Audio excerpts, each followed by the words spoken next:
Hello, magandang araw sa inyong lahat. Okay, ano lang to, ano lang to, quick vlog lang. May gusto lang akong linawin.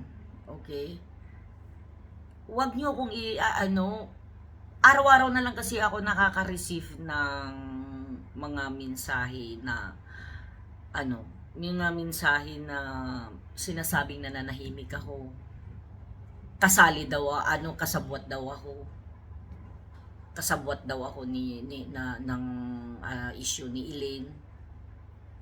At saka mayroon pa yung sasabihin na nag-thumbs up daw ako doon sa pag-usap namin ni Kuya doon nung tumawag sila nung nasa Hong Kong sila, nag-thumbs up ako nung sinabi ni Kuya na dito siya sa Singapore. Guys, mga biruan lang yun, loko lang yun. Alangan mo magta-thumbs down ako. Apakakitid naman ng mga utak nyo. Huwag niyo akong idamay sa issue nyo kay Elaine. Dahil nananahimik ako, hindi ako kasali doon. Kung ano man yung issue nyo kay Elaine, issue nyo kay Elaine yun. Pati ako dadawit nyo. Ano ngayon kung nag-thumbs up ako doon sa sinabi ng bata?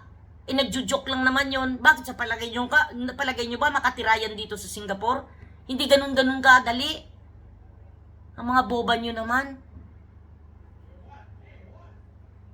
Bakit akala nyo ba pag sinabing dito makakatira ka agad? Hindi ganun kadali, guys. Kailangan mo maging residente ka dito kung gusto mo dito.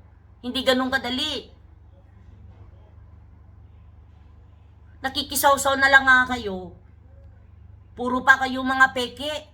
Puro pa mga news, yung mga nyo, puro pa yung tao na nananahimik, nagpapagaling, ginugulo nyo. Nananahimik na nga ako kasi ayaw ko ng stress. Ayaw ko nadadamay. Araw-araw nyo pa din akong mini-message, tapos gagamit kayo dami. Pero alam ko naman kung sino ka. Alam mo yun? Pati pag thumbs up ko sa bata, sa sinabi ng bata, i-issue nyo. Napakakikitid ng utak nyo.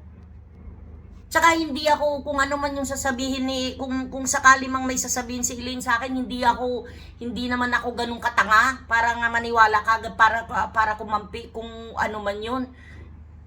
Issue ninyo kay Elaine, issue nyo, wag nyo akong idadawit. Nananahimik ako dito, anuhin nyo. May sarili akong problema, may sarili akong stress, busy ako sa trabaho ko, busy ako sa buhay ko. Ang pagmamahal ko sa bata, wag niyong i-questionin kasi hindi na mababago yun. Kung gaano ko siya minahal nung una, hanggang dulo yun. At mamahalin ko siya. At huwag niyo akong tawaging konsentidor dahil never akong nakipag-usap sa mga manalastas, never ako nakipag-usap kay Kuya. Nakikipag-usap lang ako kay Kuya pagka yun yan, yung tatawag sila, yung may tatawag, ganun. Pero wala akong kontak sa bata, kaya huwag niyo akong sabihin na konsentidor ako.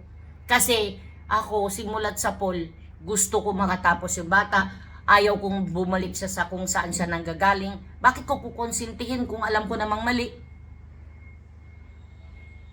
Wag niyo akong idadamay sa mga niyo kasi at saka wag mong sabihin na nagawa ako ng channel ko para bukas makalawa igagamitin ko yung Nagkakamali kayo dahil hindi ako manggagamit na tao. Never ako nang gamit ng tao. Ako lang ang ginagamit ng tao eh. Pero ako hindi ko magagawang manggamit ng tao. Yan ang tandaan nyo. Di na kayo natigil. Nakikisaw-saw sa problema ng mga may problema. Di na kayo nakakatuwa. Siguro hindi naman yun pababayaan ng mga manalastas. Hahayaan na natin sila ng total sila, kumbaga sa ano, sila yung kinagisna ni kuya. Hayaan na natin. Tsaka itigil nyo na, hindi na kayo natigil eh. Pati ako idadawit nyo pa, gusto nyo pang makigulo din ako. Guys, hindi ko na, may sarili din akong problema, may sarili din akong stress. Kaya ayoko nang mag-stress pa sa kung ano man yung mga ini-stress nyo, okay? Basta ako, wag nyo questionin yung pagmamahal ko kay kuya. Walang pagbabago yun, hindi magbabago yun. Ganun ko kamahal yung bata. Walang labis, walang kulang. Okay?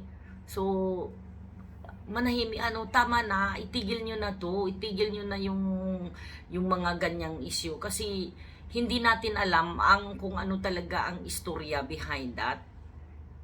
So, tahimik na lang tayong titingnan natin kung ano kung anong kaya natin. Ang kaya na lang natin yung gagawin, isuportahan na lang sila, suportahan si kuya, suportahan ang Tikram community. Ganon.